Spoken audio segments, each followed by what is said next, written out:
வணக்கம் மக்களே, சற்றுமுன் கிடைத்த தகவல் ஒன்றை பார்க்க போகிறோம். அன்வர் ராஜாவை தொடர்ந்து அடுத்த முக்கிய புள்ளி திமுகவில் இணைந்த அதிமுக மாஞ்சி எம்எல்ஏ திடீர் தகவல். இந்த ஒரு தகவலை பற்றி தான் நாம் பார்க்க போகிறோம். தகவலை பார்ப்பதற்கு முன்னதாக நீங்கள் நம்மளுடைய சேனலுக்கு புதிய பார்வையாளர்களாக இருந்தீர்கள் என்றால் மறக்காமல் நம்மளுடைய சேனலை சப்ஸ்கிரைப் செய்து வைத்துக் கொள்ளுங்கள் மக்களே. புதுக்கோட்டை அதிமுக முன்னாள் எம்எல்ஏ கார்த்திக் தொண்டமான் திமுகவில் இணைந்துள்ளார். சென்னை அண்ணா அறிவாலயத்தில் இன்று திமுக தலைவரும் தமிழக முதல்வருமான மு.க. ஸ்டாலினை சந்தித்து தன்னை திமுகவில் இணைத்து கொண்டார். அதிமுக கட்சி போகின்ற போக்கே சரியில்லை என்றும் அதிமுகவில் மதவாதத்தை ஊக்குவிக்கும் வகையில் செயல்பட்டு வருகின்றனர் என்றும் கார்த்திக் தொண்டைமான் பேட்டியளித்தார். அதிமுக முன்னாள் எம்எல்ஏ கார்த்திக் தொண்டைமான் இன்று திமுகவில் இணைந்துள்ளார். சென்னை அண்ணா அறிவாலயத்தில் இன்று திமுக தலைவரும் தமிழக முதல்வரும் மு.க. ஸ்டாலினை சந்தித்து தன்னை திமுகவில் இணைத்து கொண்டார்.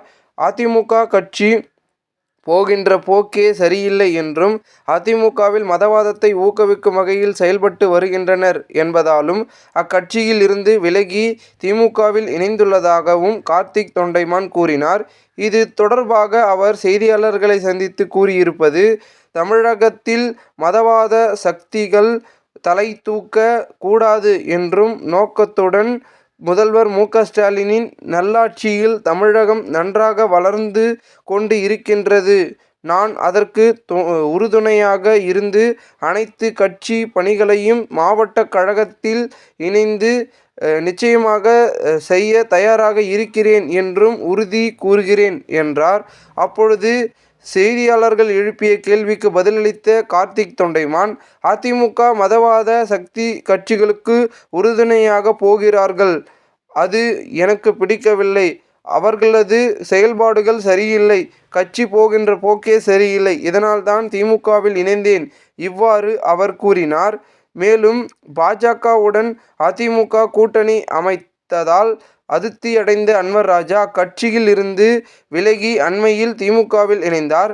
கடந்த 2001ஆம் ஆண்டு ராமநாதபுரம் சட்டமன்ற தொகுதியில் இருந்து அதிமுக சார்பில் எம்எல்ஏவாக தேர்ந்தெடுக்கப்பட்டார். தமிழக அரசின் தொழிலாளர் நலத்துறை அமைச்சராகவும் அவர் பணியாற்றினார். 2014ஆம் ஆண்டு நடைபெற்ற லோக்சபா தேர்தலில் ராமநாதபுரம் தொகுதியில் போட்டியிட்டு நாடாளுமன்ற உறுப்பினராக வெற்றி பெற்றார். எம்.ஜி.ஆர். காலத்தில் இருந்து அதிமுகவின் உறுப்பினராக இருந்த அன்வர் ராஜா திமுகவில் ஐக்கியமான நிலையில் தற்போது புதுக்கோட்டையில் அதிமுக முன்னாள் எம்எல்ஏவும் திமுகவில் இணைந்துள்ளார். இந்த ஒரு தகவல் தற்போது அரசியல் வட்டாரங்கள் பேசும் பொருளாக மாறியிருக்கிறது. இந்த ஒரு தகவலை குறித்த பொதுமக்கள் உங்களுடைய கருத்துக்களை கூறுங்கள். இதுபோன்று நீங்கள் அரசியல் சார்ந்த நிகழ்வுகளாம் தினசரி தெரிந்து கொள்ள நம்மளுடைய சேனலை சப்ஸ்கிரைப் செய்து வைத்துக் கொள்ளுங்கள். நன்றி, வணக்கம்.